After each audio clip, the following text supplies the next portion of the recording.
Hello, we are the Gays, and you are welcome to the News Digest. Today, in the episode, Russian main solder plant burned to the ground. Lukoil plants were hit as well. The impulse is gone. Russia returns to war rhetoric after the Alaska summit failed. Economy of Russia is stagnating because the war continues. Losses don't stop Putin. While Russia's weapons production often draws attention to its missile factories and tank repair plants, far less is said about the small but crucial facilities that keep the defense industry operational. One such enterprise is the Novosibirsk solder plant, Zavod Pripoyev, Novosibirsk, a manufacturer whose products quietly underpin the Russian military's ability to produce electronics, drones, and precision weaponry. A major fire after a possible missile strike or inside explosion has been reported at the premises of Zavod Pripoy plant. The plant is known for its work in several key sectors, including production of electronics and microchips, repair and assembly of electrical equipment, defense industry operations, including soldering components for weapons, communications, and radio electronic systems. Local emergency services have not yet commented on the cause of the fire or the extent of the damage.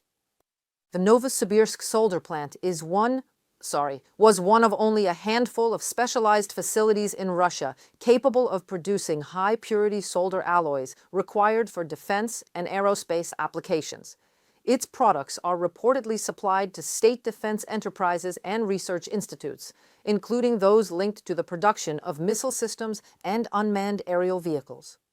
An explosion and fire were reported at the Kotovo gas processing plant in Russia's Volgograd region following a suspected drone strike.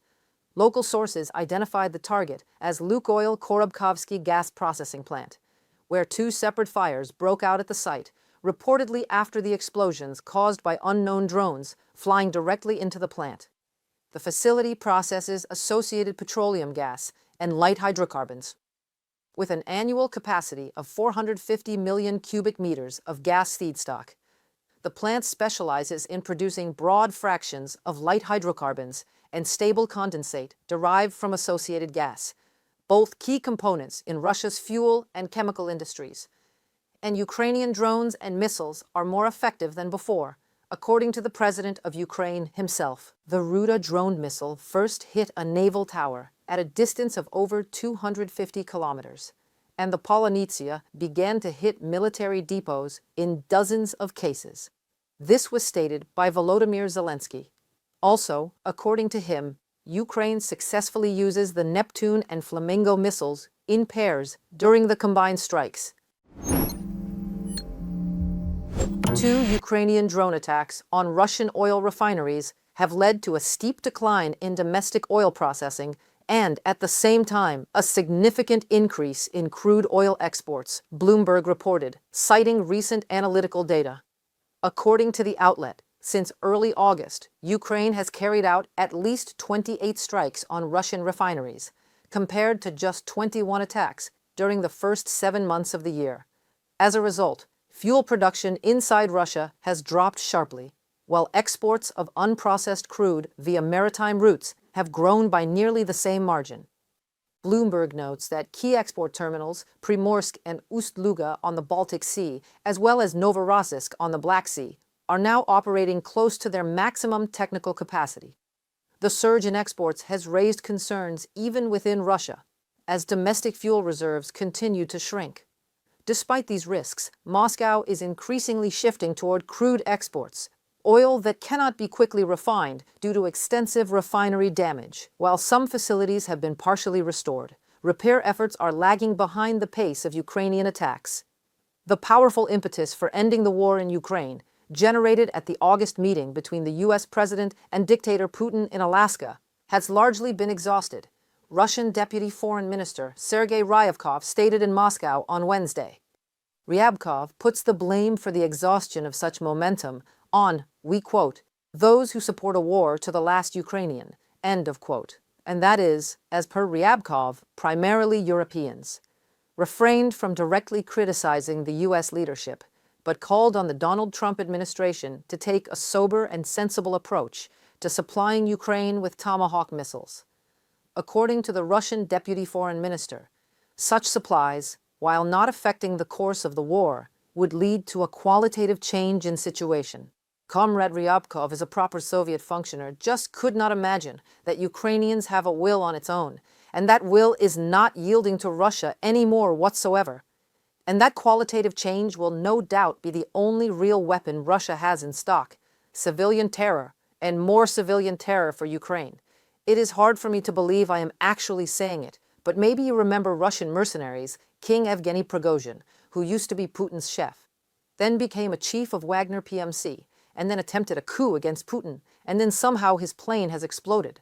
So that Prigozhin once said, "Mark my words, there are going to be blackouts in Russian city of Belgorod, and Americans will give tomahawks to Ukraine," as we in Ukraine felt no peace effort from Russian side at all.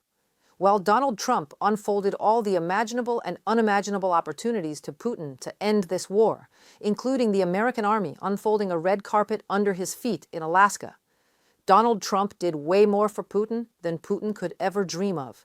And it is not strange at all, taught at some point, the moment of Trump's effort was exhausted, because Putin continues to kill, burn, lie, and play Trump for a fool. As strange as it may sound, Russian Rybkov says the truth. Momentum is exhausted indeed, as that is what is happening to all momentums, whether in physics or politics, if not supported with kinetics, with action, with a force of will. And we see only one force from Russia throughout the course of recent 4 years: brutal terror and constant escalation in a hybrid war against the West. Drones invade NATO countries' airspaces, arsons, wild venomous propaganda, political murder. So maybe it is time for that momentum to exhaust and another momentum to set in. Release those tomahawks, President Trump. Show the world real American momentum. The Kremlin will raise taxes on individuals and businesses to continue funding the war in Ukraine, according to the Center for Countering Disinformation. Moscow is focusing solely on military spending at the expense of social programs. Therefore, the tax hike affects everyone. And although the Kremlin leadership claims that its military goals are on the verge of being achieved, the Russian army is not making significant progress on the battlefield and is rapidly losing personnel.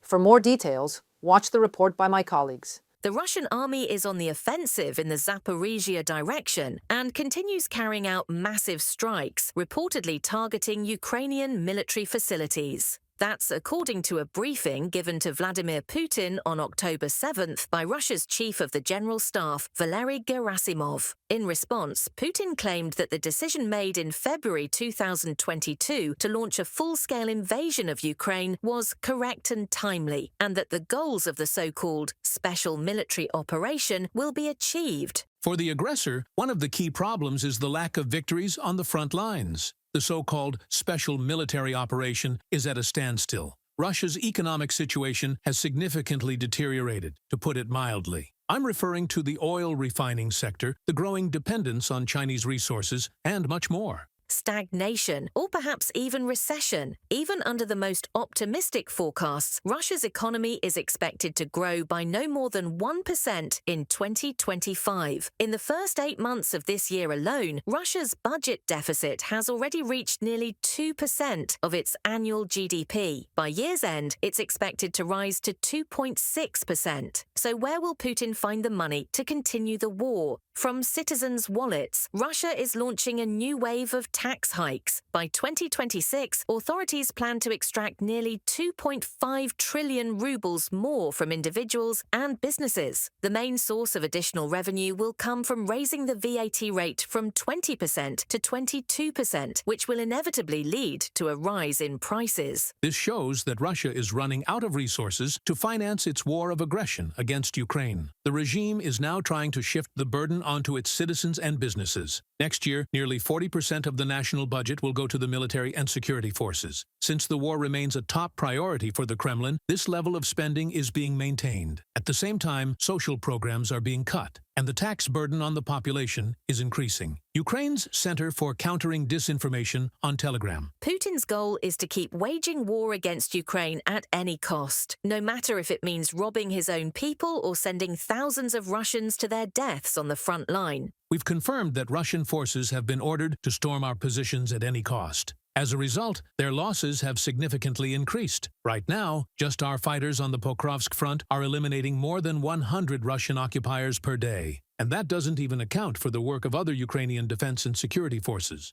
In total, in the past month alone, Security Services Special Operations have eliminated 3,028 Russian occupiers. All of them have been properly verified. Volodymyr Zelensky, President of Ukraine, on Telegram. Russian propaganda is now placing a strong emphasis on shaping the right military political consciousness among its troops. Conscripts and contract soldiers will be told stories of so-called heroism by Russian fighters in Ukraine. On top of that, soldiers will be required to study Putin's annual address to the Federal Assembly, according to independent Russian media outlet Verstka. The plan includes 10 hours of monthly lectures on these supposed heroic deeds. In addition, soldiers will be required to attend a traditional lecture titled Extremism, Terrorism, and Neo-Nazism as Threats to National Security, with a new segment on Russophobia added next year. From Russian media outlet Verstka. Putin's drive to militarize Russia as much as possible may ultimately backfire. The Kremlin fears that the return of tens of thousands of soldiers and ex-convicts from the front lines could trigger a surge in crime and social unrest. The situation is already being compared to the 1990s, when former Afghan war veterans formed gangs and mafia groups, according to Ukraine's Foreign Intelligence Service. Since 2023, nearly 1,000 criminal cases involving murder or severe bodily harm resulting in death have reached Russian military courts. The number of convictions for such crimes has skyrocketed. While there were just 38 such cases in 2022, Russian courts have already handled 377 new cases in 2025 alone.